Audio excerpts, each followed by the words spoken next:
روزے فرض کب ہوئے؟ روزے جو ہے وہ ہمیں پتہ ہے کہ اسلام کے 5 بنیادی جس کو ہم بنیادیں کہتے ہیں ان فرائض میں سے ہے کہ جو اسلام کی بنیاد جن پر ہے.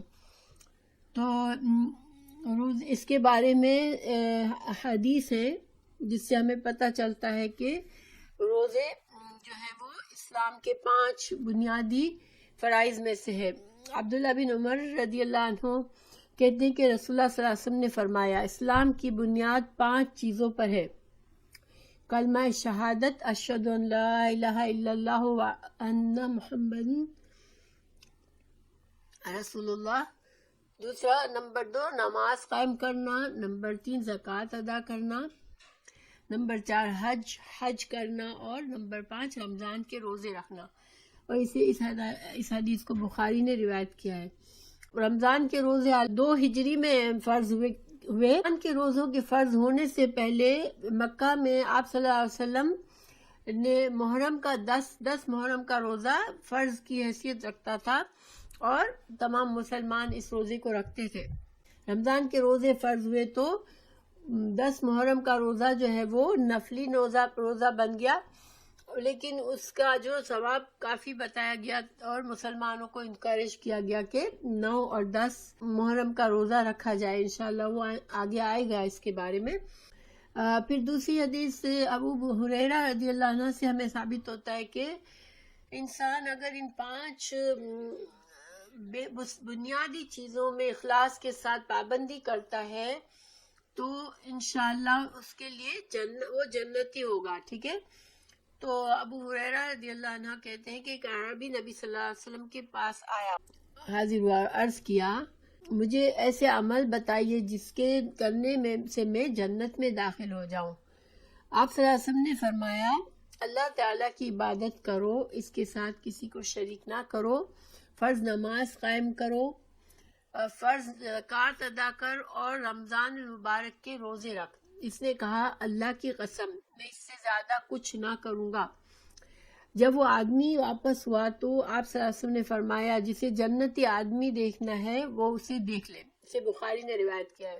اس شخص نے قسم کھائی کہ اللہ کے رسول صلی اللہ علیہ وسلم آپ نے مجھے جو دین سکھا دیا میں اس میں کوئی زیادتی نہیں کروں گا، میں اس پر قائم رہوں گا. تو آپ صلی اللہ علیہ وسلم نے فرمایا کہ اپنے دوسرے صحابہ سے فرمایا کہ جس کو جنتی انسان کو دیکھنا ہے تو اس کو دیکھ لے. یعنی کہ اگر اس سے کیا ثابت ہوا کہ اگر کوئی انسان ان بنیادی فرائض اسلام کے جو 5 بنیادی چیزیں ہیں اسی کو صرف اخلاص کے ساتھ پورا کرتا ہے اور وہ کوئی اور چیزیں نہیں کر پاتا تب بھی وہ جنت کا حقدار ہو جائے گا. تو اس کا یہ مطلب نہیں ہے کہ انسان نفلی عبادات نہ کرے. نفلی عبادات جو ہیں اس کے 2 فائدے ہیں. ایک تو نفلی عبادات جو ہے ہماری فرض عبادات میں جو کمی کوتاہی ہو جاتی ہے تو آخرت میں جب حساب ہوگا ہماری فرض عبادات کا تو اس میں جو کمی ہوگی وہ نفلی عبادات سے پوری ہوگی. یعنی کہ نفلی نمازوں سے جو فرض نمازیں کم ہوئی ہوں گی ہماری زندگی میں یا جس کو ہم نے کسی طرح سے ضائع کر دیا ہوگا وہ نفلی نمازوں سے وہ اس کی جگہ پوری کر دے گی. اسی طرح روزوں میں کوئی کمی ہوئی ہوگی تو نفلی روزوں سے پوری ہو جائیں گی. تو نفلی عبادات ضرور کرنا چاہیے انسان کو. اور نفلی عبادات کا دوسرا فائدہ یہ ہے کہ وہ اللہ سے قریب کرتی ہے انسان کو. اور جو انسان نفل عبادات شوق سے کرتا ہے ظاہری بات ہے کہ وہ فرض عبادات میں بہت زیادہ اچھی طرح سے کر سکے گا. تو نفلی عبادات کو انسان کو کرنا چاہیے. لیکن یہ حدیث ہمیں جو منیمم ریکوائرمنٹ بتا رہی ہے کہ انسان اگر اس طرح سے پابندی سے کرتا ہے تو اللہ سبحانہ وتعالیٰ اس بندے کو جنت میں داخل کرتا ہے. پھر رمضان المبارک کے شروع ہوتے ہی جنت کے دروازے کھول دیے جاتے ہیں اور جہنم کے دروازے بند کر دیے جاتے ہیں. حضرت ابو ہریرہ سے روایت ہے کہ رسول اللہ صلی اللہ علیہ وسلم نے فرمایا جب رمضان آتا ہے تو آسمان کے دروازے کھول دیے جاتے ہیں، جہنم کے دروازے بند کر دیے جاتے ہیں اور شیاطین قید کر دیے جاتے ہیں. یہ بخاری کی حدیث ہے. اس کو سمجھنے کی ضرورت ہے. دیکھیں اس کا کیا مطلب ہے اس کا یہ مطلب نہیں کہ جنت کے دروازے کھلے ہیں، گویا رمضان میں کوئی مرا تو سیدھا جنت میں چلا جائے گا، یہ مطلب نہیں ہے اس کا۔ تو اس کا مطلب ایک طرح سے رمضان کی برکت کو بتانا ہے کہ رمضان کی اتنی اہمیت ہے آسمانوں میں، اللہ سبحانہ تعالیٰ کے نزدیک اللہ تعالیٰ نے رمضان کو اتنی عظمت دی ہے کہ رمضان کے مہینے کی برکت کی وجہ سے جہنم کے دروازے بند رہتے ہیں اور جنت کے دروازے کھلے رہتے ہیں۔ تو پھر ہمیں کیا فائدہ ہے اس سے؟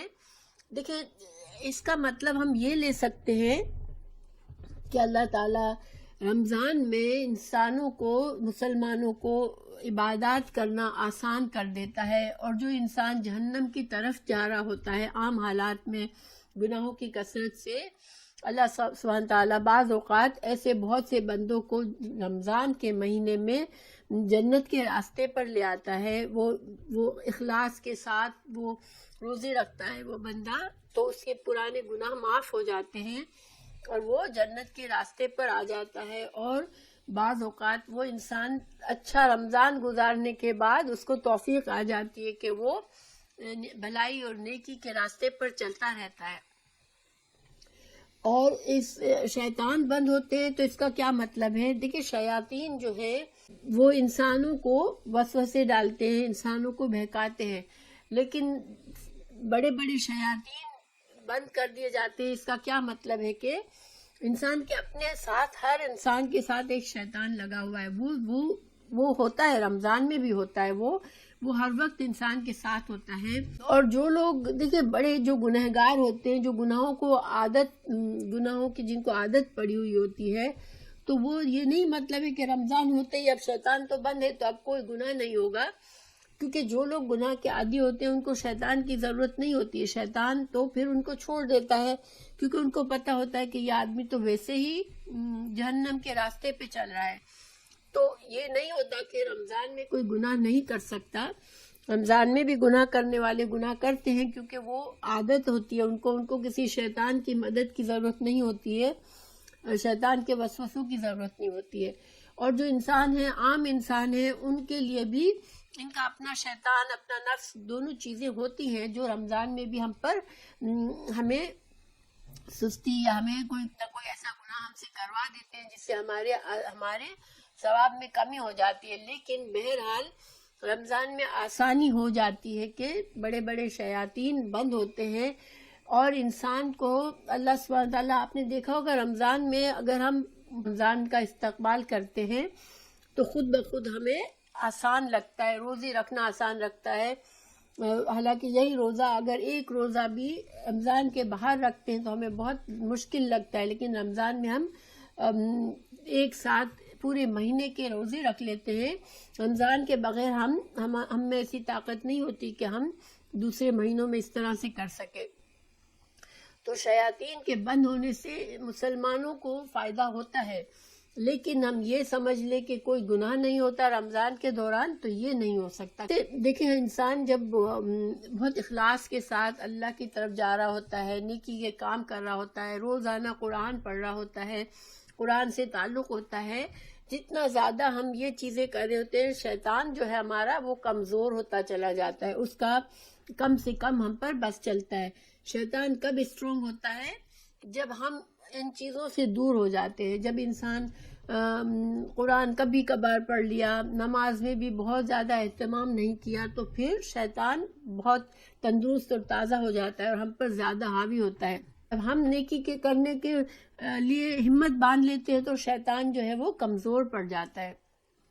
تو اس لیے اس سے ہمیں فائدہ ضرور ہوتا ہے، ٹھیک ہے۔ رمضان میں جب عمرہ کیا جاتا ہے تو اس کا ثواب حج کے برابر ہوتا ہے۔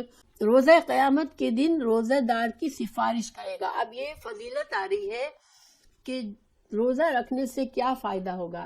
روزہ جو ہے وہ سفارش کرے گا قیامت کے دن، اور نماز، ہمارے قرآن پڑھنا، جو قیام اللیل میں ہم قرآن پڑھتے ہیں، وہ بھی ہمارے لیے شفاعت کرے گا۔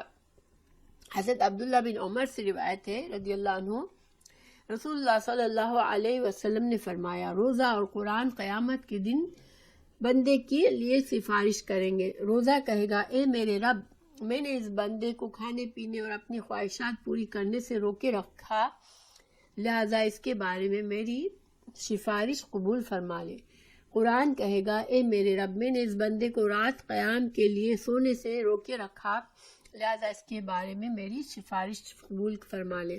چنانچہ دونوں کی سفارش قبول کی جائے گی، اور اسے احمد اور طبرانی نے روایت کیا اس روایت کو۔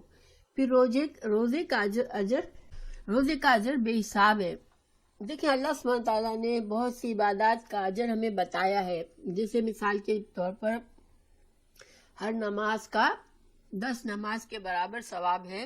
جب ہم 5 نمازیں پڑھتے تو ہمیں 50 نمازوں کا اجر ملتا ہے، اور اسی طرح بہت سی چیزوں کا اجر و ثواب اللہ نے بتایا ہے۔ لیکن روزے کا اللہ سبحانہ تعالیٰ نے ہمیں اجر نہیں بتایا۔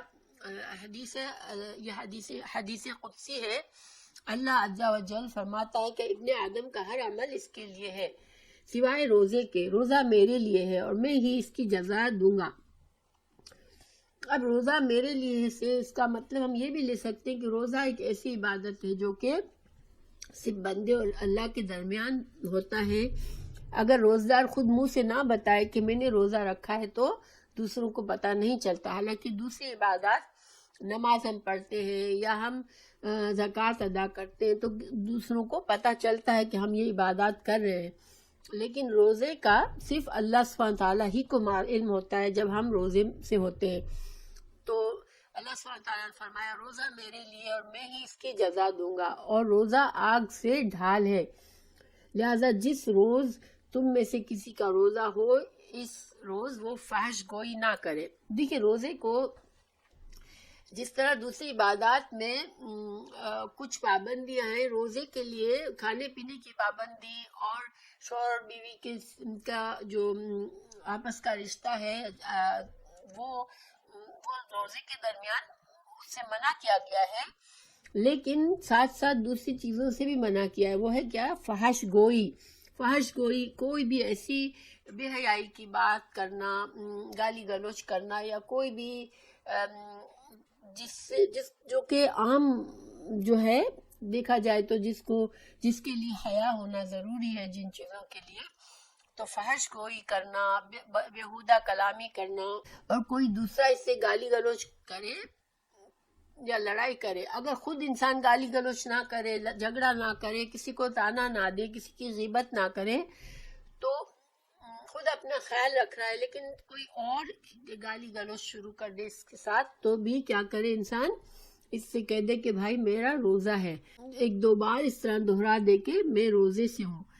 تو پھر جس کے ہاتھ میں محمد صلی اللہ علیہ وسلم، قسم ہے اس ذات کی جس کے ہاتھ میں محمد صلی اللہ علیہ وسلم کی جان ہے، روزہ دار کے منہ کی خوشبو قیامت کے دن اللہ تعالیٰ کو مشک کی خوشبو سے بھی زیادہ پسندیدہ ہے۔ روزہ دار کے لیے 2 خوشیاں ہیں جن سے وہ فرحت حاصل کرے گا۔ اولاً جب وہ روزہ افطار کرتا ہے، ظاہری بات ہے سارے دن کے بعد جب انسان کھاتا پیتا ہے تو ایک خود نیچرل خوشی محسوس ہوتی ہے دل کو، کیونکہ کھانا پینا بھی ہمارے جسم کے لیے خوشی کا باعث ہے۔ اور دوسرا، جب رب سے ملے گا تو اللہ سبحانہ تعالیٰ جب اس روزدار کو اس کا روزوں کا انعام دے گا تو انسان خوش ہو جائے گا۔ تو یہ حدیث مسلم کی ہے۔ بھی روزے داروں کے لیے جنت میں خصوصی دروازہ بنایا گیا جس کے نام ریان ہے۔ تو دیکھیں ہر انسان کا ایک پیشن ہوتا ہے، جن لوگوں کو روزے کا پیشن ہے کہ وہ روزہ بڑی خوشی سے رکھتے ہیں، اور جو نفلی روزوں میں بھی کثرت کرتے ہیں، رمضان کے روزوں کو کبھی ضائع نہیں کرتے، تو پھر ایسے لوگوں کے لیے وہ خاص دروازے سے وہ جنت میں داخل ہوں گے، اور یہ ایک طرح سے ایک خاص عزت دینا ہے کہ اس کے لیے اناؤنس کیا جائے گا کہ روزے دار اس طرف آئے اور اس دروازے سے داخل ہو۔ تو یہ ریان ہے اس دروازے کا نام۔ پھر رمضان کا پورا مہینہ ہر رات اللہ تعالیٰ لوگوں کو جہنم سے نجات دلاتے ہیں۔ تو اس کا کیا مطلب ہے؟ حضرت ابو ہریرہ سے روایت کے رسول اللہ صلی اللہ علیہ وسلم نے فرمایا، رمضان کے پہلی رات ہی شیاطین سرکش جن کے باندھ دیے جاتے ہیں، جہنم کے سارے دروازے بند کر دیے جاتے ہیں، ان میں سے کوئی ایک دروازہ بھی کھلا نہیں رہتا، جنت کے سارے دروازے کھول دیے جاتے ہیں، ان میں سے کوئی ایک دروازہ بھی بند نہیں رہنے دیا جاتا، اور ایک منادی کرنے والا فرشتہ اعلان کرتا ہے، اے بھلائی کے چاہنے والے آگے بڑھ اور دیر نہ کر، اے شر کے چاہنے والے رک جا۔ اور ہر رات اللہ تعالیٰ لوگوں کو جہنم سے آزاد کرتے ہیں۔ اب اس کا کیا مطلب ہے؟ ہر رات اللہ تعالیٰ بندوں کو جہنم سے آزاد کرتے ہیں۔ جیسے میں نے پہلے بتایا، بعض لوگ جو جہنم کے راستے کی طرف جا رہے ہوں گے، زندگی میں ایسے اعمال میں لگے ہوئے ہوں گے یا دین سے غافل ہوں گے، اگر وہ رمضان میں روزے کی پابندی کریں گے، رمضان میں صحیح عبادات کریں گے، تو اللہ سبحانہ تعالیٰ کے فضل سے وہ آدمی پھر اس کے گناہ معاف ہو جائیں گے۔ اور جب انسان کے گناہ ہلکے ہو جاتے ہیں تو خود بخود اس کے دل میں نیکی کی خواہش بڑھتی جاتی ہے اور خود بخود وہ ہدایت کی طرف چلنے لگتا ہے۔ تو انشاءاللہ یہ اس طرح سے وہ بندہ جہنم کے راستے سے ہٹ کر جنت کے راستے پر آ جاتا ہے۔ روزہ افطار کے وقت بھی اللہ تعالیٰ لوگوں کو جہنم سے آزاد کرتے ہیں۔ تو افطار کا وقت بھی خاص ایک تو دعاؤں کی قبولیت کا ہے، اور اللہ سبحانہ تعالیٰ اس وقت جو ہے وہ بہت سے لوگوں کو جہنم سے آزاد کرتے ہیں۔ تو یہ بھی ہم اسی طرح سمجھ سکتے ہیں انشاءاللہ کہ جب ہم افطار کے وقت دعائیں بھی کرتے ہیں، اللہ سبحانہ تعالیٰ ہمارے لیے، دیکھیں کسی کے لیے توفیق کا مل جانا یہ بہت بڑی نعمت ہے۔ اللہ تعالیٰ ہمیں بھی توفیق دے دیں کہ ہم رمضان میں بھی اچھی عبادات کریں اور اس کے بعد بھی بہت کانشیسلی ہم اللہ کی رضا کی کوشش کریں، تو انشاءاللہ جنت کے راستے پر چلنا اگر ہم لگ جاتے ہیں، اللہ سبحانہ تعالیٰ ہمارا خاتمہ بھی ایمان کے ساتھ کرے تاکہ جنت میں داخل ہونا ہمارے لیے، جنت کی داخلہ آسان ہو جاتا ہے رمضان کی عبادات سے۔ رمضان میں سیام اور قیام کرنے والا قیامت کے دن صدیقین شہداء کے ساتھ ہوگا، تو یہ بھی ایک بڑا درجہ ہے۔ حضرت عمر بن مرہ جہنی سے روایت ہے کہ ایک آدمی نبی کریم صلی اللہ علیہ وسلم کی خدمت میں حاضر ہوا، عرض کیا، یا رسول اللہ صلی اللہ علیہ وسلم، اگر میں گواہی دوں کہ اللہ کے سوا کوئی الہ نہیں اور آپ اللہ کے رسول ہیں، پانچوں نمازیں پڑھوں، زکوٰۃ ادا کروں، رمضان کی سیام اور قیام کروں، تو میرا شمار کن لوگوں میں ہوگا؟ آپ صلی اللہ علیہ وسلم نے فرمایا صدیقین شہداء میں سے ہوگا۔ یہ بازار ابن خزیمہ کی روایت ہے اور صحیح حدیث ہے یہ۔ روزے کی اہمیت۔ رمضان کی برکتوں سے محروم رہنے والا بے نصیب ہے، کیونکہ جس کو رمضان ملے اور وہ اس میں بھی اللہ کی رحمت نہ حاصل کر سکے، اس میں بھی وہ اللہ کی طرف نہ پلٹے، اور خاص طور سے اگر وہ لیلۃ القدر کو مس کر دیتا ہے تو یہ بہت بڑی محرومی ہے۔ اسی طرح رمضان پانے کے باوجود مغفرت نہ حاصل کر سکنے والے کے لیے ہلاکت ہے، کیونکہ رمضان کے روزے اور قیام اللیل سے انسان گناہوں سے پاک صاف ہو جاتا ہے۔ اور جو بندہ رمضان، اللہ نے اسے صحت کے ساتھ رمضان دیا، ایمان اور صحت دونوں ہے، لیکن اگر اس نے سستی کی رمضان کے روزوں سے، رمضان کی عبادات سے، تو وہ محروم رہ جاتا ہے۔ اس کے لیے حدیث ہے، رسول اللہ صلی اللہ علیہ وسلم نے ایک بار فرمایا کہ ممبر پر چڑھنے لگے اور ہر ایک قدم چڑھ کر آمین فرماتے ہیں، تو صحابہ کرام نے آپ سے پوچھا کہ آپ صلی اللہ علیہ وسلم نے ایسے تو کبھی نہیں کیا، آپ آمین کہہ رہے تھے بار بار، تو رسول اللہ صلی اللہ علیہ وسلم نے فرمایا کہ حضرت جبرائیل علیہ السلام موجود تھے۔ حضرت جبرائیل علیہ السلام نے کہا کہ اس آدمی کی ہلاکت ہے جس آدمی نے رمضان کا مہینہ پایا اور اسے اپنے گناہوں کی بخشش اور معافی حاصل نہ کر سکا، تو میں نے ان کے جواب میں آمین کہی۔ اسی طرح دوسری سیڑھی پر حضرت جبرائیل نے کہا کہ ہلاکت ہے اس آدمی کے لیے جس کے سامنے آپ صلی اللہ علیہ وسلم کا ذکر کیا جائے اور وہ آپ پر درود نہ بھیجے۔ میں نے صلی اللہ علیہ وسلم، میں نے اس کے جواب میں آمین کہی۔ پھر جب تیسری سیڑھی چڑھا تو جناب جبرائیل نے کہا، جب جس شخص نے اپنے ماں باپ یا دونوں میں سے کسی ایک کو بڑھاپے کی حالت میں پایا، ان کی خدمت کر کے جنت حاصل نہ کی، اس کے لیے بھی ہلاکت ہے، اور میں نے آمین کہی۔ تو یہ تینوں چیزیں ہمیں یاد رکھنے کی ہے کہ رمضان کا مہینہ جو ہے یہ ایک بڑا چانس ہے ہمارے لیے کہ ہم اللہ کو راضی کر لیں، تو اس میں بے حد استغفار کریں، عبادات اور میں خشوع خضوع کرنے کی کوشش کریں انشاءاللہ، اور آپ صلی اللہ علیہ وسلم کا جب کبھی بھی نام لیا جائے تو صلی اللہ علیہ وسلم کہنا نہ بھولیں، اور والدین میں سے اگر کسی کی خدمت کا موقع ملے تو اس کو خوشی سے کرے، اچھی طرح سے کرے، کیونکہ یہ بھی جنت کمانے کا ذریعہ ہے۔ پھر روزہ جو لوگ چھوڑ دیتے ہیں بلا وجہ بے مقصد، یا روزہ رکھتے ہیں پھر تھوڑی دن کے کسی وقت میں روزہ توڑ دیتے ہیں کسی نہ کسی وجہ سے، کسی نہ کسی بہانے سے، اپنے بہت سے لوگ ایسے ہوتے ہیں کہ اچانک سے ان کو بہت سی بیماریاں محسوس ہونے لگتی ہیں اور روزہ ان کو بھاری لگتا ہے، اور وہ روزہ افطار پورا نہیں کر کے بلکہ ادھورے سے روزہ توڑ دیتے ہیں۔ ان کی سخت سزا ہے، اس حدیث میں ان کی سزا بتائی گئی ہے کہ ان کو الٹے لٹکے ہوئے ہوں گے اور جن کا منہ کو چیرا جا رہا ہوگا اور جس سے خون بہ رہا ہوگا۔ تو یہ وہ لوگ ہیں جو کہ روزوں کو وقت سے پہلے افطار کر لیا کرتے تھے۔ تو روزہ ایک بار رکھ لے انسان، اول تو رمضان کے روزے میں انسان مسلمان پر لازم ہے کہ وہ روزے رکھے، اور روزہ رکھنے کے بعد اللہ پر بھروسہ کرے، اور ہر وقت سوچتا نہ رہے کہ وہ مجھے اب چکر آ گئے ہوں، میں اب بیمار ہو گئی ہوں، مجھے اب کمزوری ہو گئی۔ اللہ پر بھروسہ کرتے رہے، دعا مانگتے رہے۔ کبھی اگر مشکل ہو رہی ہے روزے کو پورا کرنے میں تو آرام کر لے، سر پہ ٹھنڈا پانی ڈال لے، وضو کر لے، یعنی کوئی بھی چیز کرے لیکن اپنے آپ کو اللہ سے جوڑ کے رکھے انشاءاللہ، اور ایکسکیوزز نہ ڈھونڈے کہ بس کسی نہ کسی طرح سے ہم روزے کو توڑ دیں، کیونکہ روزہ رکھ کر بلا شرعی عذر کے روزے کو توڑ دینا یہ بہت بڑا گناہ ہے۔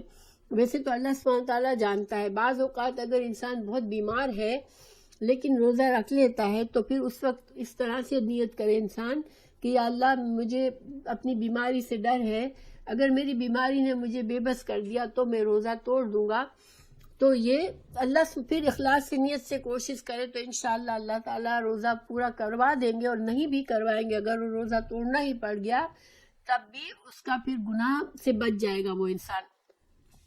لیکن اچھا بھلا ہوتا ہے انسان اور روزہ رکھ کر پھر اچانک سے ہزار بیماریاں نظر آنے لگتی ہیں، اور چکر آتے ہیں اور کمزوری ہوتی ہے اور یہ ہوتا ہے وہ ہوتا ہے، اس میں انسان اپنے آپ کو ہمت سے رکھے اور اللہ پر توکل کرے، ٹھیک ہے؟ تو بہتر ہوتا ہے کہ انسان اپنا روزہ پورا کر لے۔ روزے قرآن مجید کی روشنی میں، روزہ اسلام کے 5 فرائض میں سے ایک فرض ہے۔ روزے پہلی امتوں پر بھی فرض تھے۔ روزے کا مقصد گناہوں سے بچنے اور نیکی پر چلنے کی تربیت دینا ہے۔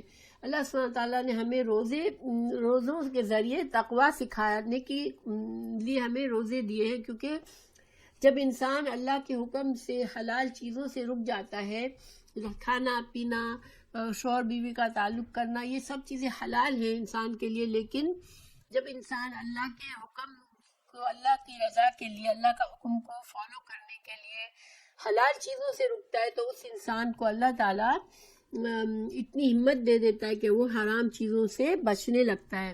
اللہ تعالیٰ نے فرمایا سورہ بقرہ میں آیت 183 میں، یا ایھا الذین آمنوا کتب علیکم الصیام کما کتب علی الذین من قبلکم لعلکم تتقون، اے لوگوں جو ایمان لائے ہو، تم پر روزے فرض کر دیے گئے جس طرح تم سے پہلے انبیاء کے پیرووں پر فرض کیے گئے تھے، اس سے توقع ہے کہ تم میں تقویٰ کی صفت پیدا ہوگی، ٹھیک ہے؟ رمضان کا مہینہ پانے والے ہر مسلمان پر پورے مہینے کے روزے رکھنے فرض ہیں۔ مسافر اور مریض کو روزہ نہ رکھنے کی رخصت ہے، لیکن رمضان کے بعد ان دنوں کی قضا ادا کرنی چاہیے۔ یعنی اگر انسان واقعی میں بیمار ہے ایسا کہ روزہ ابھی نہیں رکھ سکتا تو اس کو اجازت سے کیا مطلب ہے کہ اس کو کفارہ دینے کی ضرورت نہیں ہے، اس کو صرف روزہ قضا کرنا ہے۔ اسی طرح مسافر کا بھی ہے کہ کفارہ نہیں دینا ہے، صرف روزے کی قضا ادا کرنی ہے، جب اس رمضان کے بعد کسی بھی وقت وہ اس روزے کی قضا ادا کر دے۔ مریض یا مسافر پر روزہ چھوڑنے کا کوئی کفارہ نہیں ہے۔ رمضان وہ مہینہ ہے جس میں قرآن نازل ہوا، تو رمضان کی یہ خاص خصوصیت ہے کہ اللہ سبحانہ تعالیٰ نے اس میں قرآن کو نازل فرمایا، اور روزہ رکھنے میں ہی انسان کے لیے بہتری ہے۔ رمضان المبارک میں رات کے وقت بیوی سے ہم بستری جائز ہے۔ افطار کے لیے صبح صادق کے طلوع ہونے وقت تک روزے کی پابندی سے مستثنی ہے۔ اچھا، صبح صادق کیا ہوتی ہے؟ صبح صادق وہ وقت ہوتا ہے جب ہمیں روزہ بند کرنا ہوتا ہے کہ اب اس پوائنٹ کے بعد ہمیں کچھ کھانا پینا نہیں ہے اور جو بھی روزے کی پابندیاں ہیں وہ پوری کرنی ہے. اور یہ وہ وقت ہوتا ہے جب فجر کا وقت شروع ہوتا ہے. یہ وہ ٹائم ہوتا ہے جس پہ سحری کرنا اب بند ہوا، اور اگر تہجد پڑھ رہے تو تہجد کا وقت بھی ختم ہو گیا، اب ہمیں فجر کی نماز شروع کرنی ہے. تو وہ صبح صادق ہوتا ہے. دوران اعتکاف میں رات کے وقت بیوی سے ہم بستری کرنا منع ہے. یعنی رمضان کی راتوں میں اگر انسان اعتکاف نہیں کر رہا تو پھر نہ صرف یہ کہ سورج غروب ہو جانے کے بعد سے لے کر دوسرے دن کی صبح صادق تک وہ کھا پی سکتا ہے، بیوی سے تعلق بھی کر سکتا ہے. لیکن اگر وہ اعتکاف میں بیٹھا ہوا ہے مرد یا عورت کوئی، تو پھر ہم بستری کی اجازت نہیں ہے. کھانا پینا اجازت ہے اعتکاف کے دوران. چاند کے دیکھنے کے مسائل، یہ سب سے بڑا مسئلہ ہے ہمارے لیے رمضان میں کہ چاند کے بارے میں بہت زیادہ پریشانی ہوتی ہے. تو دیکھیں چاند کے لیے حکم کیا ہے، پہلے ہمیں یہ سمجھنا ہے. رمضان المبارک کا چاند دیکھ کر روزے شروع کرنے، یعنی کہ پہلی سب سے بہترین اور اول چیز کیا ہے؟ شعبان ختم ہو رہا ہے اور رمضان شروع ہونا ہے تو انسان چاند کو ڈھونڈے. تو چاند دیکھنے کی کوشش کرنا بھی ایک فضیلت ہے، اسی کے انسان رمضان کا چاند خود دیکھنے کی کوشش کرے. اور کب دیکھے؟ 29 شعبان جب ہو تو انسان کوشش کرے کہ اسے چاند نظر آئے. اگر مطلب ابر آلود ہے، اس دن پتہ ہے کہ بادل بہت چھائے ہوئے ہیں اور چاند نہیں نظر آیا، تو پھر کیا کرے کہ شعبان کے 30 روزے پورے کر لے اور پھر رمضان شروع کرے. ٹھیک ہے، یعنی 30 کے بعد تو پھر چاند ڈیفینیٹلی نظر آئے گا ہی، اور اس دن بھی بارش ہے، ابر آلود ہے بھی، تب بھی انسان کو پتا ہے کہ 30 سے زیادہ دن نہیں ہوتے اسلامک مہینے میں. تو سب سے افضل چیز کیا ہے؟ چاند کو خود دیکھے، 29 کو کوشش کرے، نظر آئے تو رمضان شروع کر دے. اور اگر نظر نہیں آیا تو انسان کیا کرے کہ چاند دیکھے بغیر رمضان کے روزے شروع نہ کرو اور چاند دیکھے بغیر رمضان ختم نہ کرو. اگر مطلب ابر آلود ہے تو مہینے کے 30 دن پورے کر لو. بخاری کی روایت ہے. یہ ہوا کہ بہت سے لوگوں کو چاند نظر نہیں آیا لیکن کسی ایک کو نظر آ گیا، تب بھی اگر وہ گواہی دے دے کہ ہاں میں نے چاند دیکھا ہے تو اس کو آپ صلی اللہ علیہ وسلم نے قبول فرمایا ہے. جس کی گواہی ہم قبول کر رہے ہیں ہمیں پتہ ہونا چاہیے کہ وہ ایک سیریس انسان ہے اور وہ اس معاملے میں مذاق یا جھوٹ سے کام نہیں لے گا.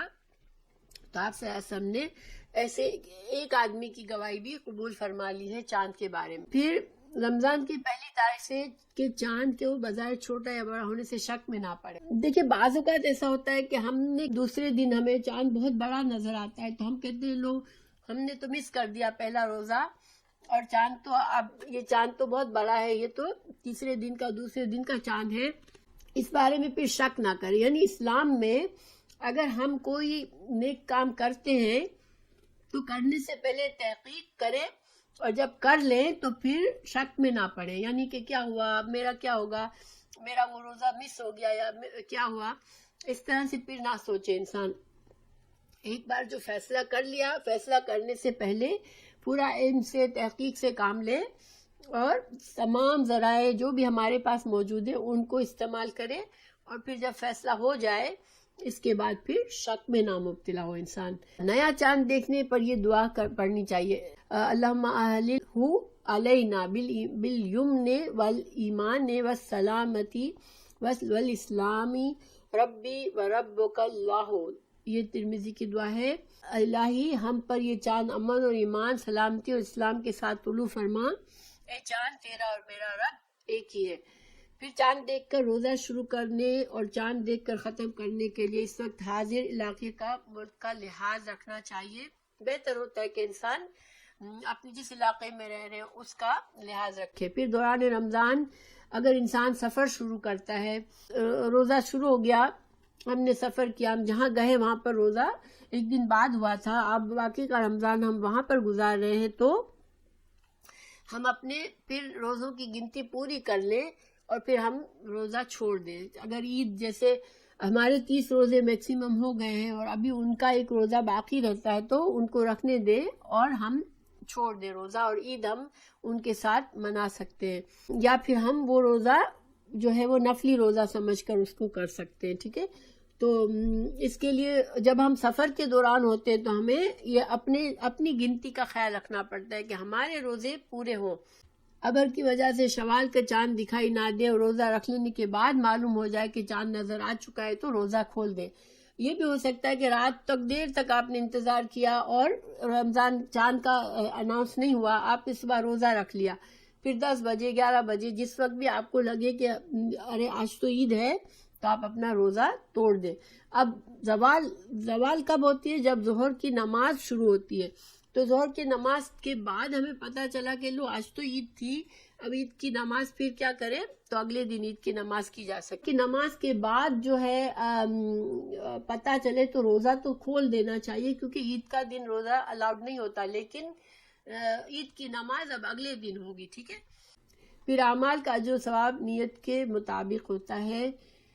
حضرت عمر فاروق کی جو نیت سے ہی عبادات کی قبولیت ہوتی ہے، ہر عبادت کے لیے نیت ہوتی ہے۔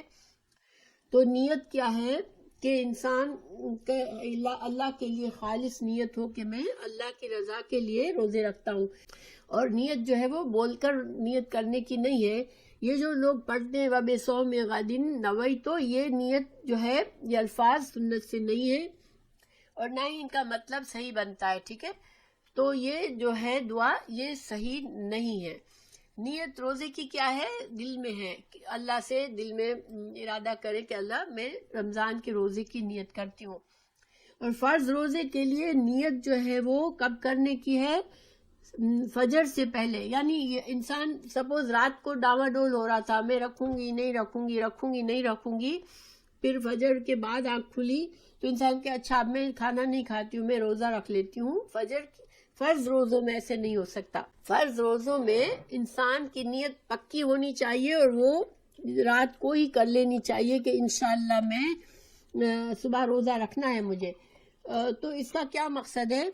دیکھیں، اگر انسان نے رات کو سونے سے پہلے نیت کر لی تو پھر اتفاق سے ایسا ہوا کہ اس کی آنکھ نہیں کھلی، اب آنکھ کھلی ہے فجر کے بعد، تو وہ روزہ سحری کے بغیر رکھ سکتا ہے کیونکہ اس نے رات کو نیت کر لی تھی۔ لیکن رات کو ڈاواڈول تھا، پھر فجر کے بعد آنکھ کھلی، تو چونکہ اس نے نیت نہیں کی تھی تو پھر اس کا روزہ نہیں ہوگا، ٹھیک ہے۔ فرض روزے میں نیت فجر سے پہلے ہوتی ہے، یا تو ہم سحری کے وقت جب ہم سحری کے لیے اٹھتے ہیں، اس کا مطلب ہے ہماری نیت ہے روزہ رکھنے کی، ٹھیک ہے، وہ ہماری نیت ہی ہوتی ہے کہ ہم نے اب سحری کے لیے ہم اٹھے ہیں۔ لیکن نیت کا فرق کب سمجھ آتا ہے رمضان میں؟ جب انسان رات کو سو گیا اور آنکھ بعد میں کھلی فجر کے بعد، تو نیت اگر نہیں کی تھی رات کو تو پھر روزہ نہیں ہوگا۔ اس وجہ سے ضروری ہے کہ انسان رمضان کی رات کو سوتے وقت نیت رکھے کہ انشاءاللہ میں سحری کے لیے اٹھوں گی، میں روزہ رکھوں گی۔ سارا سے روایت رسول اللہ صلی اللہ علیہ وسلم نے فرمایا جس نے فجر سے پہلے روزے کی نیت نہ کی اس کا روزہ نہیں ہے، ٹھیک ہے، یہ صحیح حدیث ہے۔ تو اس کے لیے ضروری ہے کہ انسان کانشیس رہے کہ ہر رات کو سونے سے پہلے شور کر لے کہ میرا ارادہ ہے انشاءاللہ روزہ رکھنے کا۔ مگر نفلی روزوں کا معاملہ الگ ہے۔ نفلی روزوں میں رات کو نیت ضروری نہیں ہے۔ سپوز انسان صبح اٹھا، فجر کی نماز کا وقت شروع ہو چکا تھا، سحری کا وقت گزر چکا تھا، لیکن اس کو یہ لگا کہ آج میرا دل چاہ رہا ہے میں روزہ رکھ لوں، تو وہ روزہ رکھ سکتا ہے، ٹھیک ہے۔ اس وقت نیت کر لے کہ میں انشاءاللہ آج روزہ رکھ رہی ہوں۔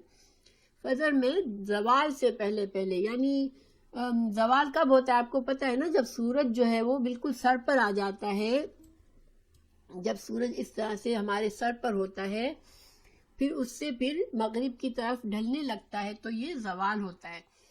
تو اس وقت سے پہلے تک کبھی بھی نفلی روزے کی نیت کی جا سکتی ہے اگر ہم نے کچھ کھایا پیا نہیں ہے تو۔ نفلی روزے کا وقت کسی وقت بھی توڑا بھی جا سکتا ہے۔ اسی طرح نفلی روزہ رکھ کے انسان دن کے کسی وقت محسوس کرے کہ مجھے روزہ توڑنا ہے کسی بھی وجہ سے، تو اس کا کفارہ نہیں ہے، روزہ توڑا جا سکتا ہے۔ مگر فرض روزہ اس طرح سے توڑنے کا بہت بڑا کفارہ ہے، انشاءاللہ میں ابھی بتاتی ہوں۔ فرض روزے کو اس طرح انسان بلا وجہ توڑ نہیں سکتا۔ تو اس میں 2 حدیثیں پیش کی گئی ہے کہ آپ صلی اللہ علیہ وسلم نے ایک دن گھر میں کھانا نہیں تھا تو آپ نے صبح اٹھ کے پوچھا کھانا ہے، کچھ نہیں تھا تو آپ نے کہا آج میں روزہ رکھ لیتا ہوں، اور ایک دن اٹھے اور روزہ تھا اور پوچھا کھانا ہے، کسی نے کہا کھانا ہے، آج حلوہ آیا ہے کسی نے بھیجا ہے، تو آپ نے روزہ توڑ دیا اور کھانا کھا لیا، اس کا کوئی کفارہ نہیں ہوتا۔ پھر سحری اور افطار کے مسائل۔ سحری کھانے میں برکت ہے۔ بعض لوگ سحری کھانے کے بجائے یہ پسند کرتے خوب ڈٹ کے رات کو کھا لیں، پھر رات کو ہم اٹھے نہ سحری کے لیے اور نیند نہ خراب کریں، لیکن سحری کھانے میں برکت ہے۔ انسان کو سحری کے لیے اٹھنا چاہیے۔ نیند سے اٹھ جانے کے بعد جان بوجھ کر سحری ترک کر دینا بھی صحیح نہیں ہے۔ ہاں کسی وجہ سے اب آنکھ کھلی ہی نہیں تو مجبوری ہے، لیکن انسان سحری کے لیے خاص اہتمام سے اٹھتا ہے اور سحری کھاتا ہے تو اس میں برکت ہے انسان کے۔ اور برکت جو ہے اللہ سبحانہ تعالیٰ کی طرف سے، برکت کا مطلب کچھ بھی ہو سکتا ہے۔ ہمارے لیے دن بھر کے لیے برکت ہو سکتی ہے کہ ہم اچھا فیل کریں گے، اللہ تعالیٰ بغیر سحری کے بھی، یعنی اللہ تعالیٰ اس سحری میں برکت ڈالے گا اور ہم بھوک پیاس سے بچ جائیں گے۔ اور برکت سے یہ بھی ہو سکتا ہے کہ اللہ تعالیٰ اس برکت سے، سحری کی برکت سے ہمیں اور دنیا کے فائدے بھی دے دے، صحت دے دے، ہدایت میں برکت دے دے، کچھ بھی دے۔ اللہ سبحانہ تعالیٰ کی برکت جو ہوتی ہے وہ لیمیٹڈ نہیں ہوتی، ٹھیک ہے۔ تو سحری کا مطلب ہے کہ سحری انسان کو کھانی چاہیے۔ حضرت انس سے روایت ہے، رسول اللہ صلی اللہ علیہ وسلم نے فرمایا سحری کھاؤ کیونکہ سحری کھانے میں برکت ہے، یہ بخاری کی حدیث ہے۔ پھر افطار میں جلدی کرنا، سحری میں دیر کرنا انبیاء کرام کا طریقہ ہے۔ اس کا کیا مطلب ہے کہ جیسے ہی سورج غروب ہوا تو انسان فوراً افطار کرے۔ آپ صلی اللہ علیہ وسلم کی حدیث ہے کہ رسول اللہ صلی اللہ علیہ وسلم نے فرمایا 3 باتیں اخلاقی نبوت میں سے ہے: روزہ جلدی افطار کرنا، اچھا سحری دیر سے کھانا، نماز میں دائیں ہاتھ بائیں ہاتھ کے اوپر باندھنا، یہ سب جو ہے وہ نبوت کے اخلاق ہیں۔ پھر سحری کھاتے اذان ہو جائے تو کھانا فوراً ترک کرنے کے بجائے جلدی جلدی کھا لینا چاہیے۔ اس کا کیا مطلب ہے؟ مثال کے طور پر انسان سحری کھا رہا ہے، ابھی ایک آدھ نوالا پلیٹ میں باقی ہے، یا پانی ابھی نہیں پیا، پانی باقی ہے، یا پانی کا گلاس ہاتھ میں لے لیا ہے اور وقت ختم ہو گیا، تو یہ نہیں کہ پانی کے گلاس کو چھوڑ دے اور نوالے کو پھینک دے، نہیں، فوراً سے اس پانی کو پی لے اور وہ نوالا کھا لے، پھر روزہ باندھے۔ ہاں یہ نہیں کہ اب اذان ہوئی اور اب کہ اچھا مجھے تو سحری دیر سے کر سکتی ہوں تو میں ابھی سحری نکالوں اور کھانا لگاؤں اور کھاؤں، نہیں، یہ نہیں کہ 15-20 منٹ اسی میں لگا دے، صرف وہ نوالا جو ہاتھ میں ہے یا بس 2-4 نوالے رہ گئے پلیٹ میں یا پانی کا گلاس پڑا ہوا ہے اس کو پینا ہے، تو انسان وہ اذان کی آواز سنی یا وقت ہو گیا بالکل سحری کا تو اتنا سا 1-8 منٹ لے کر اس کو ختم کر لے، اس کو چھوڑ نہ دے ادھورا۔ روزہ افطار کرنے کے لیے غروب آفتاب شرط ہے۔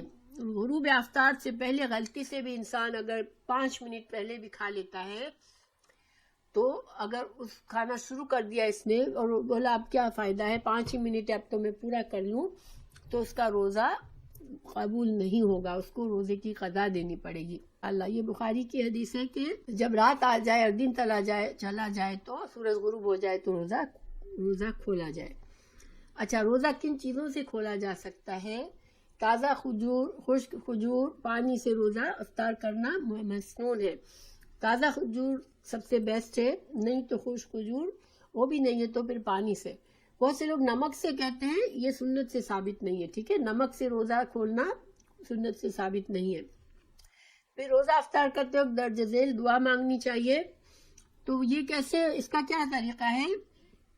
دیکھیے، پہلے بسم اللہ کر کے روزہ کھول لیں، ٹھیک ہے، پھر پانی پی لے، کچھ کھا لے، اس کے بعد یہ دعا مانگے: ذہبت ظماء وابتلت العروق وثبت الاجر انشاءاللہ۔ اس کا ترجمہ ہے پیاس ختم ہو گئی ہوئی، رگیں تر ہو گئی اور روزے کا ثواب انشاءاللہ پکا ہو گیا۔ تو یہ دعا روزہ کھولنے سے پہلے کی نہیں ہے، بلکہ بسم اللہ کر کے روزہ کھولے، کوئی اور دعا نہیں ہے روزہ کھولنے کی، بسم اللہ کر کے روزہ کھولے اور جب تھوڑا سا کھا پی لے تو پھر یہ دعا پڑھ لے، تو انشاءاللہ یہ مسنون ہے، ٹھیک ہے۔ روزہ افطار کروانے والے کا اجر روزہ افطار کرنے والے کے برابر ہے۔ روزہ افطار کروانا جو ہے وہ اجر کا کام ہے، مگر انسان آج کل جو ہمارا ہے کہ دعوت میں اتنے پریشان ہو جاتے ہیں کہ خود اپنا روزہ مس کر جاتے ہیں، تو یہ نہیں ہونا چاہیے۔ اگر آسانی سے ہم لوگوں کو کھلا سکتے ہیں اور ضرورت مندوں کو کھلائیں تو زیادہ اجر ہے، آف کورس، لیکن ہم اور لوگوں کو بھی روزہ افطار کرا سکتے ہیں انشاءاللہ، اور اس میں بھی اجر و ثواب ہے۔ پھر اگر روزہ افطار کرواتا ہے انسان تو اس کو بھی اتنا ہی اجر ملتا ہے جیسے اس نے روزے کا اجر ہے۔ روزہ افطار کروانے والے کے لیے درج ذیل دعا دینی چاہیے: افطر عندکم الصائمون واکلت طعامکم الابرار وتنزلت علیکم الملائکہ۔ روزے دار تمہارے ہاں روزہ افطار کرتے رہے، نیک لوگ تمہارا کھانا کھاتے رہے، اور فرشتے تمہارے ہاں رحمتیں لے کر نازل ہوتے رہے۔ یہ دعا ہم دے سکتے ہیں کہ نماز تراویح سے اگر انسان باقاعدگی سے نماز قیام اللیل، اور تراویح، قیام اللیل، تہجد سب ایک ہی نماز ہے، رمضان میں اس کو تراویح کہتے ہیں، اور ضروری نہیں کہ جماعت کے ساتھ ہی ہو، لیکن جو انسان باقاعدگی کے ساتھ پڑھے گا قیام اللیل رمضان میں تو اس کے پچھلے گناہ معاف ہو جائیں گے۔ حضرت ابو ہریرہ سے روایت ہے کہ جس نے ایمان کے ساتھ ثواب کی نیت سے رمضان کے قیام کیا، اس کے گزشتہ سارے گناہ معاف ہو جائیں گے۔ اسے بخاری نے روایت کیا ہے۔ ہم اکیلے میں نفل نماز کا بڑا اجر و ثواب ہے، اس میں خشوع و خضوع بھی زیادہ ہوتا ہے۔ آپ کو یہ ہو کہ بھئی مجھے تو قرآن اتنا نہیں آتا، تو میں تراویح میں لمبی تلاوت کرنا زیادہ فائدہ مند ہوتی ہے، تو دیکھ کر بھی قرآن پڑھ سکتے ہیں۔ قرآن کو اپنے پاس اس طرح سے رکھ لیں، کسی سٹینڈ پر بالکل اس طرح قریب کر کے کہ آپ کی نماز کی پوزیشن میں پرابلم نہ ہو، یعنی کہ آپ ہاتھ باندھ سکیں اپنے اور صرف نگاہوں سے قرآن پڑھ سکیں۔ ایسی اونچی چیز پر اگر اس طرح سے بالکل قریب کر کے سائیڈ میں رکھ لیں تو آپ انشاءاللہ تلاوت کر سکتے ہیں اور لمبی قیام اللیل کر سکتے ہیں۔ اس کی نیت کیا کریں؟ تراویح کی کریں۔ دیکھیں، نیت صرف نفلی نماز کی ہوتی ہے۔ وہ وقت ہوتا ہے جو جیسے اگر ہم تہجد کے وقت اٹھے ہیں، سو گئے تھے رات کو افطار کرنے کے بعد، تہجد کے وقت اٹھے ہیں، تو دل میں سوچے کہ میں تہجد کی نماز پڑھ رہی ہوں، اور اگر آپ عشاء کے بعد پڑھنا چاہ رہے ہیں تو عشاء کے 2 نفل کے بعد پڑھ لیں۔ اپنے جتنے جو نفل ہیں سنت کے لحاظ سے 2 رکعت کر کے 8 رکعتیں پڑھ لیں، پھر وطر کر لیں، 2 رکعت کر کے 1 رکعت وطر کر لیں۔ قیام رمضان یا نماز تراویح باقی مہینوں میں تہجد یا قیام اللیل کا دوسرا نام ہے۔ یہ سب ایک ہی چیز ہے، تراویح، تہجد اور قیام اللیل، ٹھیک ہے؟ اور مسنون رکعت 8 ہیں، اور پھر انسان اس سے بہت زیادہ کرنا چاہ رہا ہے، ساری رات میں تھوڑے تھوڑے وقفے سے نفلیں پڑھ رہا ہے، تو اس میں بھی کوئی حرج نہیں ہے، ٹھیک ہے؟ مگر سنت کے طریقہ یہ ہے کہ لمبی رکعتیں پڑھے اور 8 رکعتیں پڑھے، تو اس میں ہی بہت وقت لگ جائے گا انشاءاللہ۔ نماز تراویح کا وقت عشاء کے بعد سے طلوع فجر تک ہوتا ہے، یعنی کہ جب سحری کا وقت ختم ہوا اور فجر کا وقت شروع ہو گیا تو نماز تراویح کا ٹائم، قیام اللیل کا ٹائم بھی ختم ہو جاتا ہے۔ نماز تراویح 2 رکعت پڑھنا افضل ہے، وطر کی 1 رکعت الگ پڑھنی بھی مسنون ہے۔ آپ صلی اللہ علیہ وسلم نے صرف 3 دن تک تراویح باجماعت پڑھائی تھی۔ لوگوں کو کہا تھا کہ اپنے گھروں میں نمازیں پڑھو، کیونکہ گھر میں نفلی نماز پڑھنے سے گھر میں برکت آتی ہے۔ انسان کہے میں ساری نمازیں مسجد میں ہی پڑھوں، تو گھر میں بھی پڑھنی چاہیے رات کی نمازیں، تاکہ گھر میں بھی برکت ہو۔ اور وطر میں دعائے قنوت جو ہے وہ رکوع سے پہلے ہوتی ہے، لیکن قنوت نازلہ جو ہوتی ہے وہ رکوع کے بعد ہوتی ہے۔ اور قنوت نازلہ جو ہے وہ اجتماعی طور پر پڑھی جاتی ہے۔ جب مسلمان کسی مشکل میں ہوتے ہیں تو اجتماعی طور پر امام پڑھتا ہے قنوت نازلہ، وہ رکوع کے بعد پڑھ سکتا ہے۔ سجدہ تلاوت اگر آ جائے نماز میں تو کیا دعا کرنی ہے؟ سجدے میں جا کر یہ سجدے تلاوت کی دعا ہے: سجد وجہی الذی خلقہ وشق سمعہ وبصرہ وبحولہ وقوتہ، ٹھیک ہے؟ پھر فرض نمازوں کے علاوہ نفل نمازوں میں قرآن کریم سے دیکھ کر تلاوت کرنا جائز ہے۔ پھر نفلی عبادات میں جب تک شوق رغبت رہے کرتے رہنا چاہیے۔ دیکھیں، نفلی عبادات کے لیے ضروری ہے کہ انسان اپنے آپ کو اتنا نہ تھکائے کہ بیزار ہو گیا ہے، ہمت نہیں ہے، آنکھیں بند ہو جاتی ہے، نیند آ رہی ہے اور پھر بھی فورس کر رہا ہے۔ نہیں، نفلی عبادات کو اتنے وقت تک کرو جب تک خوشی ہو دل میں، اور خوشی اور رغبت اور اللہ سے تعلق جوڑ کر کرو۔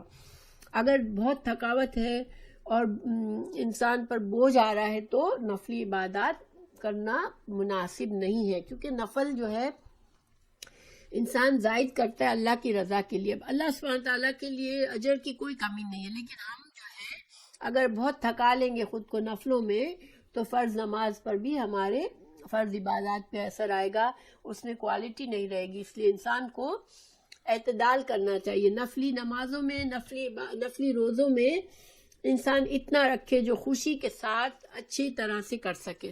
پھر آپ صلی اللہ علیہ وسلم نے فرمایا نفل نماز اپنی طبیعت کی خوشی اور شوق کے مطابق پڑھو، جب طبیعت تھک جائے تو بیٹھ جاؤ. یہ بخاری کی ہے. ہاں یہ ہو سکتا ہے کہ انسان کو بہت خواہش ہے مجھے ساری رات جاگنی، اب جاگنے والی راتیں بھی ہوتی ہے نا، تو اس میں انسان کیا کرے کہ نمازیں پڑھ کے تھک گیا تو فریش ہو لے تھوڑا سا اور بیٹھ کے تسبیح کر لے اور دعائیں کر لے، یا عبادات میں تھوڑا سا ڈفرینٹ چیزیں کر لے تاکہ ساری رات سکون سے عبادت بھی کی جا سکے اور انسان کو بہت زیادہ تھکاوٹ بھی نہ لگے. حضرت عائشہ سے روایت ہے رسول اللہ صلی اللہ علیہ وسلم نے فرمایا اپنی ہمت کے مطابق عبادت کرو، اللہ اجر دیتے دیتے کبھی نہیں تھکتا، لیکن تم عبادت کرتے کرتے تھک جاتے ہو. تو انسان کو اعتدال ضروری ہے. اللہ سبحانہ تعالیٰ کو پسند ہے کہ انسان تھوڑا عمل کرے لیکن اس کو کانسٹنٹلی کرے. سفر میں روزہ رکھنا اور چھوڑنا دونوں جائز ہے.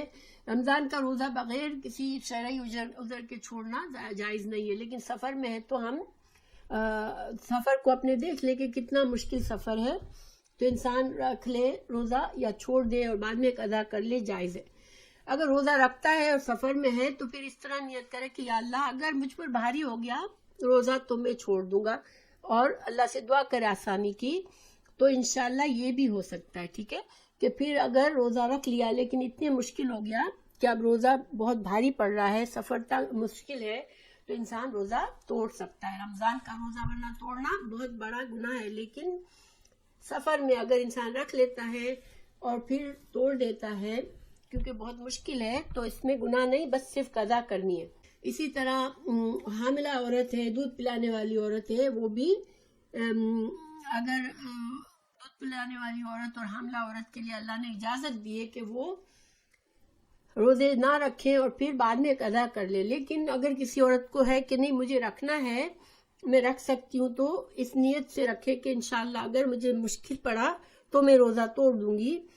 تو یہ کیا جا سکتا ہے. رمضان کے روزے میں صرف ایسے لوگوں کے لیے رخصت ہے روزہ توڑنے کی جن کو عام حالات میں روزے سے قضا کی اجازت دی گئی ہے. ٹھیک ہے، لیکن حاملہ عورت کو اور دودھ پلانے والی عورت کو روزے بعد میں قضا پورے کرنے پڑتے ہیں. ٹھیک ہے، اور روزوں کی قضا جو ہے وہ اگلے رمضان سے پہلے کر لینی چاہیے انشاءاللہ. ایسی بیماری ہے جس میں بڑھاپا ہے، اور ایسی بیماری ہے کہ انسان کو پتہ ہے کہ اب اس کے لیے یہ بیماری سے نجات نہیں ہے اور اس میں وہ روزے رکھ بھی نہیں سکتا کیونکہ روزے سے اس کی بیماری بڑھتی ہے. ایسے انسان کے لیے رخصت ہے کہ وہ ایک مسکین کے ہر روزے کا ایک مسکین کے لیے کھانا دے دے. اب کتنا کھانا دے؟ جتنا ایوریج اپنے گھر کا خرچہ ہے، کہ ایک دن کا میرا اپنا کتنا خرچہ ہے غذا کا، اگر اس لحاظ سے دے. فرض روزے کی قضا آئندہ رمضان سے پہلے کبھی بھی ادا کی جا سکتی ہے. فرض روزے کی قضا متفرق طور پر لگاتار یا دونوں طرح کی، یعنی لگاتار پورے روزے رکھ لے، اگر 7 روزے مس ہو گئے ہیں تو 7 اوپر تلے رکھ لے یا چھوڑ کے رکھ لے، دونوں طرح اجازت ہے.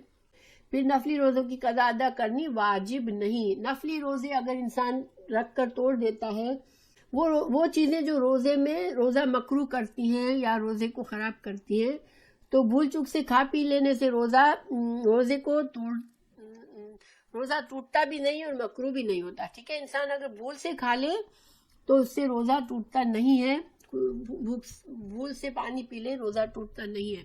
یہ اللہ تعالیٰ نے ایک طرح سے اس کو کھلایا پلایا ہوتا ہے. یہ پیاری حدیث ہے کہ رسول اللہ صلی اللہ علیہ وسلم نے فرمایا کہ جب کوئی بھول کر کھا پی لے تو اپنا روزہ پورا کر لے، کیونکہ اسے اللہ نے کھلایا پلایا ہے. یہ اللہ تعالیٰ کا انعام ہے کہ انسان پورا کھا پی لیتا ہے اور اس کو بعد میں پتہ چلتا ہے میرا روزہ تھا، تب بھی اس کا روزہ نہیں ٹوٹتا. مسواک کرنے سے روزہ مکروہ نہیں ہوتا. انفیکٹ مسواک زیادہ سے زیادہ کرنی چاہیے روزے میں، کیونکہ انسان کا منہ فریش رہتا ہے. اچھا، مسواک کی جگہ ہم ٹوتھ پیسٹ اگر کرتے ہیں یوز تو ہم ٹوتھ پیسٹ بھی کر سکتے ہیں، اور انسان اچھی طرح کلی کر لے اور ٹوتھ پیسٹ کا جو اندر منہ میں ٹوتھ پیسٹ نہ رہنے دے، لیکن ہم کر سکتے ہیں، ٹھیک ہے، دانتوں کو صاف کر سکتے ہیں روزے میں۔ اسی طرح گرمی کی شدت میں سر پر پانی بھی ڈال سکتے ہیں دماغ ٹھنڈک کے لیے، تو اس میں بھی روزہ مکروہ نہیں ہوتا۔ اسی طرح روزے کی حالت میں انسان کو سو گیا، احتلام ہو گیا۔ احتلام کیا ہوتا ہے؟ کوئی ایسا خواب دیکھے جس سے انسان کا کچھ ڈسچارج ہو جاتا ہے، جیسے انسان کو جنسی تعلق سے ڈسچارج ہوتا ہے، اس طرح سے ڈسچارج ہو جاتا ہے، تب بھی اگر خواب میں ہوا ہے تو اس کو احتلام کہتے ہیں، اس سے روزہ نہیں ٹوٹتا۔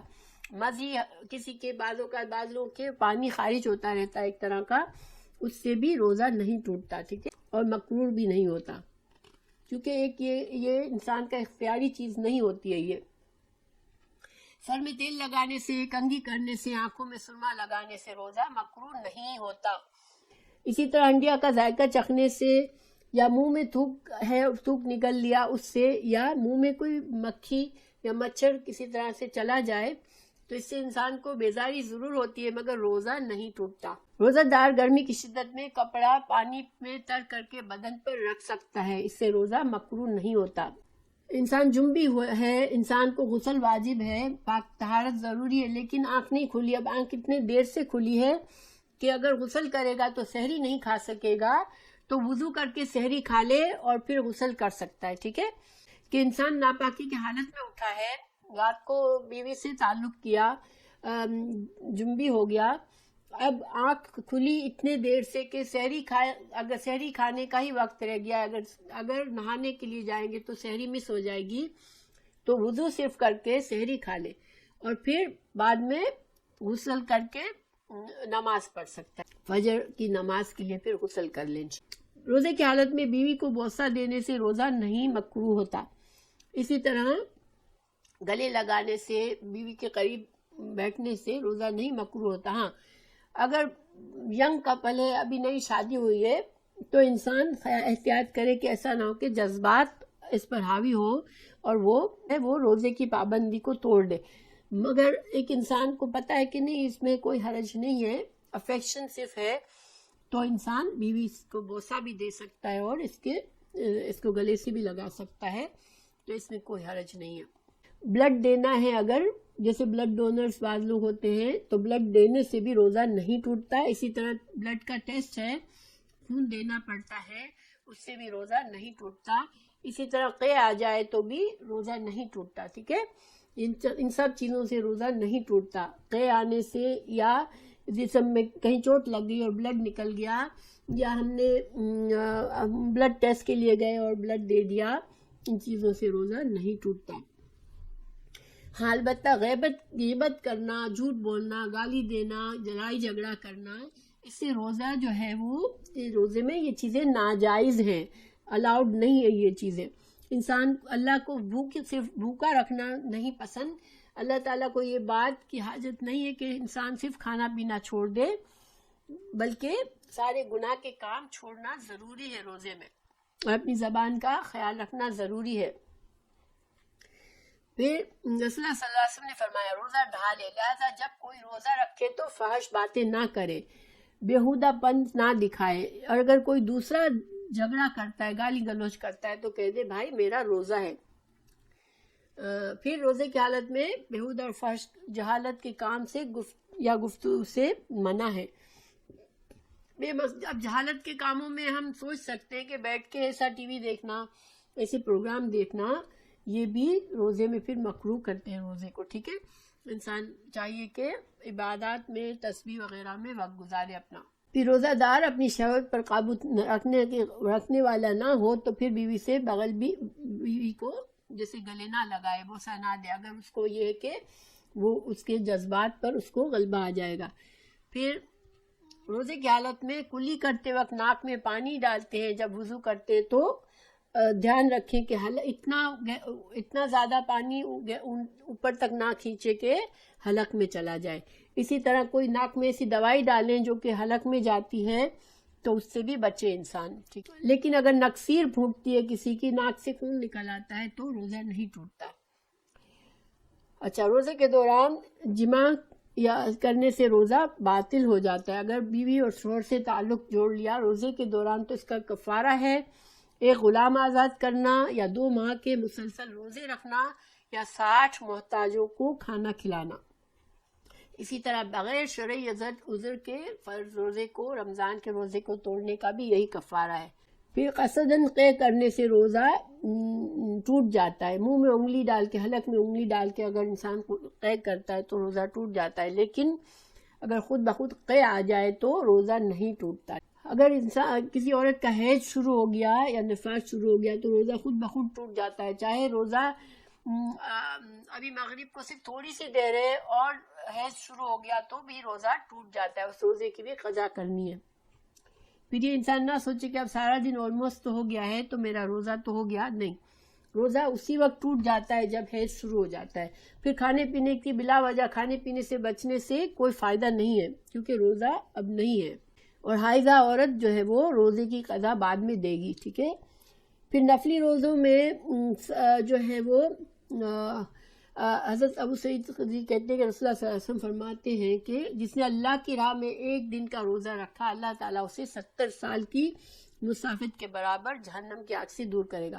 دیکھیں، اللہ کی راہ میں کوئی ایسے کام میں انسان ہے، جہاد میں یا اللہ کے لیے کوئی کام میں مصروف ہے اور وہ مشقت کا کام ہے، اس میں انسان نفلی روزہ رکھتا ہے جو اس کی عادت ہے رکھنے کی ہمیشہ، اور وہ روزہ رکھ لیتا ہے تو اس کو اتنا بڑا اجر ملتا ہے کہ 70 سال کی مسافت کے برابر وہ جہنم سے دور ہو جاتا ہے. پھر ہر سال شوال میں 6 روزے رکھنا جو ہے وہ عمر بھر کے روزے کے برابر ہے اس کا ثواب، کیونکہ ہر نیکی کے 10 گنا کم از کم اجر ہوتا ہے. تو رمضان کے 30 روزے کے بعد شوال کے 6 روزے رکھنے سے گویا انسان نے پورے سال روزے رکھے. اگر وہ ہر سال اس طرح کرتا ہے تو گویا ساری زندگی کا اجر اس کو روزوں کا ملتا ہے.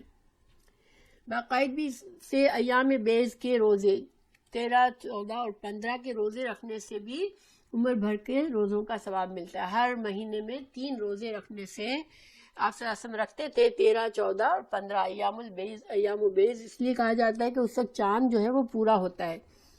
تو اس کے روزے ہر باقاعدگی سے رکھنے سے انسان کو اتنا اجر ملتا ہے جیسے وہ ساری زندگی روزے میں گزارتا ہے، کیونکہ ہر روزے کے 10 اجر ملتے ہیں. تو جیسے گویا کہ 30 روزے اس نے ہر مہینے میں رکھے اور پورے سال کے روزے رکھ لیے.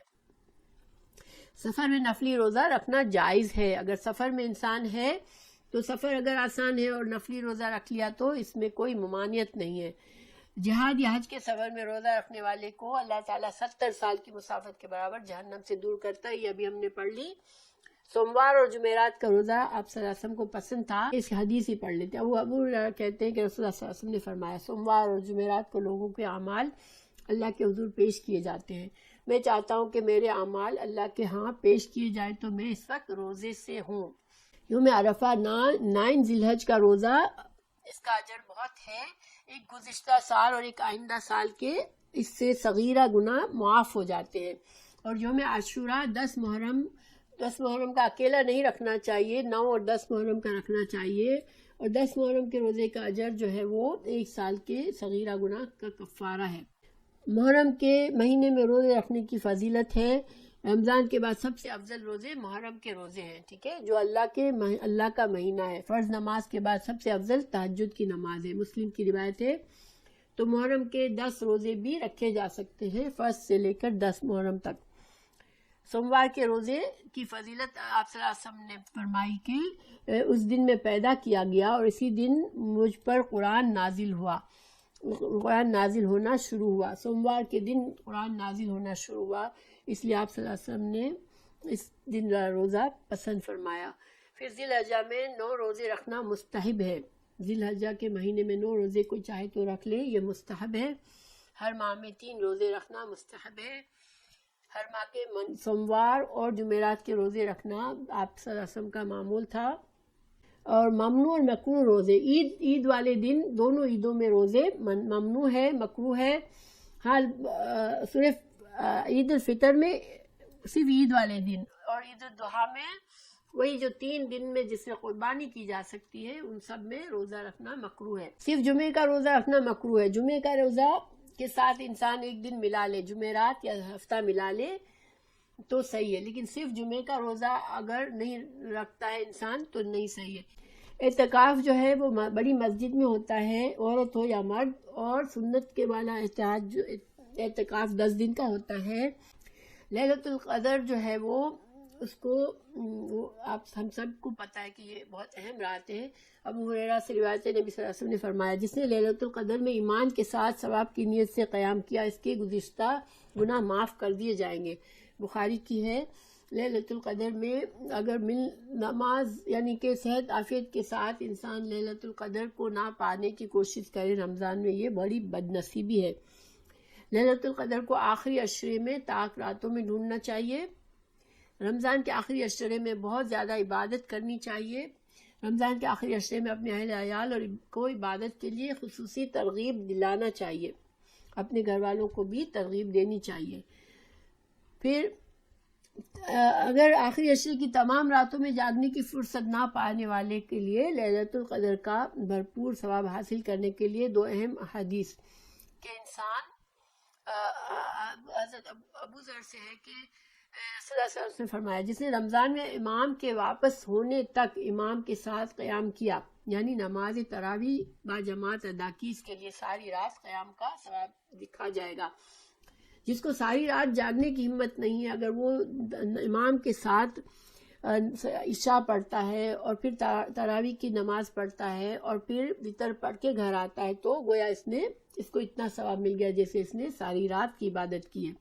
اسی طرح حضرت عثمان بن عفان سے روایت ہے کہ رسول اللہ صلی اللہ علیہ وسلم نے فرمایا جس نے عشاء کی نماز یا با جماعت ادا کی اس نے گویا نصف رات قیام کیا، اور جس نے نماز عشاء با جماعت ادا کرنے کے بعد صبح کی نماز با جماعت ادا کی اس نے گویا ساری رات قیام کیا.